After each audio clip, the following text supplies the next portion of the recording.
ചിത്ര ചേച്ചിയുടെ കൂടെ stage performance ചെയ്തിട്ടുണ്ട്. ചിത്രേച്ചി കാണും സ്റ്റേജിൽ ഓഡിയൻസിൽ ഇരിക്കുമ്പോ തന്നെ ചിത്ര പാടിയ പാട്ടുണ്ടല്ലോ അല്ലെ? എക്സ്പീരിയൻസ് എങ്ങനെയായിരുന്നു? ചേച്ചി പാടിയ പാട്ട് തന്നെ പാടണതേ. അതാ ഞാൻ പറഞ്ഞത്, ചേച്ചിയുടെ മുന്നിലിരുന്ന് പാടുമ്പോ ഭയങ്കര ഒരു അതെ ഭയങ്കര ഡൗൺ ടു എർത്ത് ആയിട്ടുള്ള ഒരു അതെ. പക്ഷെ നമുക്ക് എന്തായാലും ചേച്ചിയുടെ മുന്നിൽ പാടുമ്പോ ഭയങ്കര ടെൻഷനും കാര്യങ്ങളും അതെല്ലാവർക്കും ഉണ്ടാവും, പറഞ്ഞിട്ട് കാര്യമില്ല.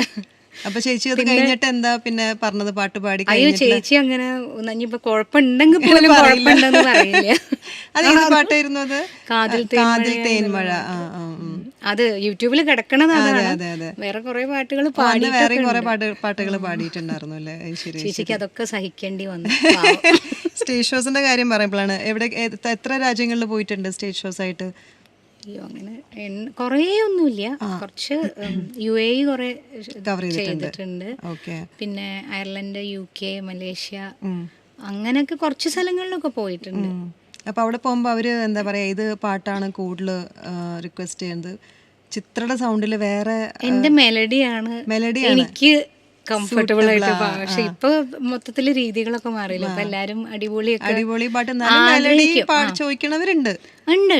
അതിപ്പോ എന്തായാലും പക്ഷെ ഇപ്പൊ ഒരു രീതികളെല്ലാം മാറി, പ്രോഗ്രാമിന്റെ രീതികളെല്ലാം മാറി. അതുകൊണ്ട് എന്നാലും എനിക്ക് കംഫർട്ടബിൾ മെലഡി പാടാൻ വേണ്ടിയിട്ടാണ്.